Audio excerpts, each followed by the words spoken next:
안녕하십니까. 여론의 모든 것, 대한민국 최고의 유튜브 명품 방송 여론고수 시간입니다. 여러분들 구독 많이 해주시고요.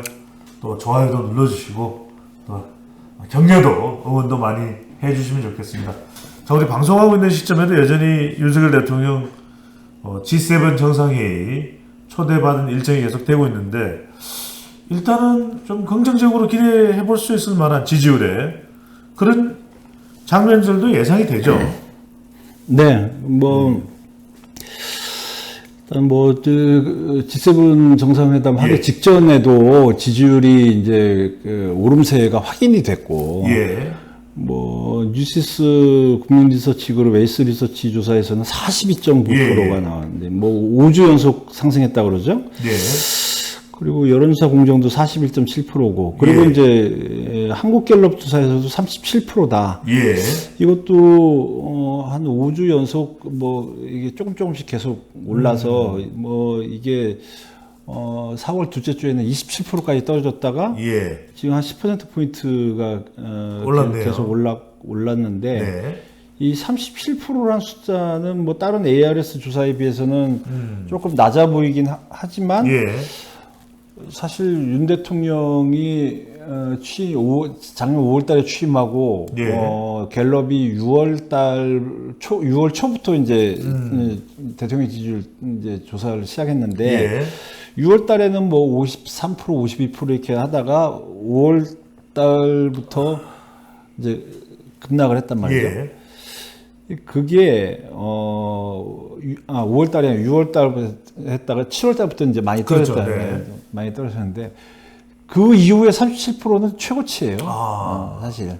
그러니까 이제 대통령 지지율은 6월 달에 6월 초에 했던 53%가 최고치지만 7월 이후에 계속 30%대 내지는 20% 후반에 있었던 거랑 비교하면 지금 사실 갤럽 수치로서는 상당히 많이 올라간 수치고 이게 이제 40%까지 가느냐가 관건이겠죠. 바로 지금 그 부분인데, 올라갔다는 거 이해가 됐고 계속 또 올라가고 있고 수치는 다르지만 대체로 상승세는 다 공통적으로 또 관찰도 되고 있고 확인도 되는데, 요거 하나만 좀 여쭤보면 많이들 궁금해 하시니까, 자, 여론조사 공장이나 뉴시스는 40%대 초반에 나오는데 아직까지 30%대 후반에 머물러 있는 조사, 어떤 차이가 있을까요? 기술적인 조사 방법의 차이가 있는 겁니까? 어떻게 해석을 하면 될까요?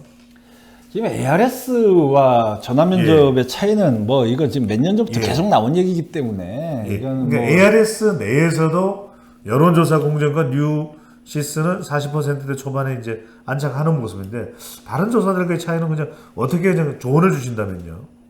무슨 조언을 줘요? 그러니까 이해를 할 때, 해석을 할 때 믿고 싶은 것만 믿으면 돼요. 믿고 싶어. 그게 사실 저한테 예를 들어서 김어준의 여론조사 꽃은 35%인데 이 뉴시스 에이스 리서치 거는 42%인데 그 차이가 왜 그러느냐라고 저한테 물어보면 저는 해드릴 말씀이 아무것도 없어요. 왜 그러냐면 저도 믿고 싶은 것만 믿거든요. 근데 제가 여론조사 꽃이 어떻게 조사하는지 제가 포렌식해서 뜯어보질 않았기 때문에 몰라요. 제가 그 실체가 어떤지는 알 수가 없어요. 그럼 에이스 리서치 것도 마찬가지고 제가 실체가 어떤지 알 수가 없어요. 근데 대략 지금 이 케이스탯 같은 유력 조사 회사나 한국갤럽 같은 경우에는 제가 상당히 오랫동안 전화면접 조사 봐왔기 때문에 대략적인 그건 알고는 있는데 ARS는 어떻게 조사해서 그 내부적으로 왜 다른지 그걸 알면은 본인들끼리도 어떤 조율이 있든지 하든지 그렇겠지만 예를 들어서 어느 한쪽이 틀렸다 아니면 어떤 의도적인 뭐가 있었다 그걸 제가 어떻게 합니까? 그거는 사실 의도적인 뭐가 있었다 그러면 일종의 범법행위인데 범법행위이기 때문에 범법행위를 찾아내기 위해서는 검찰이 가서 포렌식을 해야 알 수가 있는 거죠. 그리고 이제 압수수색에 들어가야 알 수 있는 거죠. 그리고 이제 이 전화 면접 같은 경우에는 녹취를 하잖아요. 면접원이 어떻게 물어보는지에 대해 녹취를 하지만 ARS는 녹취록도 없어요. ARS는 그냥 그 기계음으로 한 거 누르는 거밖에 없잖아요. 근데 이제 전화 면접 같은 경우에는 면접원이 이 설문지로 안 불러주고 약간 유도 질문을 자기 맘대로 했다 그러면은 그것도 다 범법 행위로 걸리잖아요. 근데 이거는 녹취록도 없기 때문에 예. 압수수색해서 그거를 진짜 이제 보고한 대로 조사를 한 건지를 알아야 우리가 예. 평가를 할 수 있는 거지. 요새 보면 진짜 중요한 게 녹취록인데 예. 녹취록조차 없는 거네요. 그래서 이제 이주사는 왜 35%, 예. 이주사는 왜 42%인지는 저는 알 수가 없어요. 아. 그걸 알면은 저는 신이죠. 예. 그건 좀 긴 시간 동안 확인해 보면서 추세상으로 좀 신뢰할 만한 조사를 좀 기준으로 삼을 필요가 있겠네요. 그래서 이제 네. 선관위 산하, 중앙선관위 산하 여론조사 심의위원회가 있잖아요. 예, 예. 심의위원회에서 연구를 하든지 한번 체크를 해봐야 된다는 거죠. 근데 그것도 궁금합니다. 왜 열심히 해서 이런 궁금증들을 접수 받을 텐데 뭔가 설명이 안 나오는 걸까요? 아니 대통령 지지율은 사실 네. 뭐 지금 뭐 차이가 나봤자 뭐 물론 예. 이제 뭐 상당히 처진 조사도 일부 있긴 있지만 어쨌든 네. 차이가 나봤자 한 5, 6%, 7, 8% 차이 난다 그러죠. 예. 민주당 정당 지지율은 근 20%나 차이가 난단 말이죠. 아. 어떤 데는 이제 여론조사 꽃 같은 데는 뭐 50%, 뭐 52% 이렇게 나오는데 예. 어떤 데는 30%, 31% 나온단 말이에요. 예. 그러면 연구를 해봐야죠. 왜 그런지. 저한테 물어보면 제가 무슨 수사권이 있습니까? 압수수색할 그게 하도 있습니까? 궁금한데 물어볼 데는 없고 또 아니, 홍 기자님이 최고시라. 저기 뭐야 여론조사 심의위원회에다 물어보면 돼요. 그럼 답을 해주십니까? 모른다고 그럴 거야 아마. 모른다 그러면 욕을 해줘야 돼요. 왜 너희들이 모든 데이터를 예. 그 검증할 권한이 있는데도 왜 모르느냐? 아. 저는 권한이 없어요. 예. 그렇잖아요. 제가 조사회사 가서 자료 내놓으시오, 로 데이터 원자료 내놓으시오 그러면 저한테 내놓겠어요? 아 열심히는 가능하다. 요즘에는 가능하잖아요. 요즘에는 규정상 그게 다 있잖아요. 가능한데 왜 안 할까요? 그걸 제가 어떻게 알아요? 아, 그걸 가능한데 안 하는 이유를 제가 저는 하라고 여러 번 얘기했어요. 홍 기자님은 하라고 여러 번 했는데 여러 번 불구하고- 얘기했어요. 그럼 다시 정리해 보면 홍영님 기자가 여러 차례 열심히 해 관련된 설명을 할 필요가 있지 않겠냐라고 밝혔지만 열심히의 대답은 없었다. 뭐 이야기는 여기까지 하고요. 자 그렇다면 최근에 G7 정상회의 한미 정상회담 조금씩 이제 올라가는 상승 추세가 이어진다고 봐야 될까요? 어떨까요? 그게요. 예. 지금 이제 특히 이제 바이든 대통령하고 예. 뭐 한 1, 2주 만에 또 만나고 그렇죠. 지금 기시다 총리야말로 한 일주일 만에 또 아이고, 만나고 뭐 지금 예. 4월 달부터 해갖고 뭐 세 번 연속 만나고 뭐 예. 그렇잖아요. 근데 이제 그 최근에 이제 G7에서 여러 정상들도 만나고 예. 윤 대통령이 그러면서 그거를 방송 뉴스에서 보면서 어떤 생각이 들어요.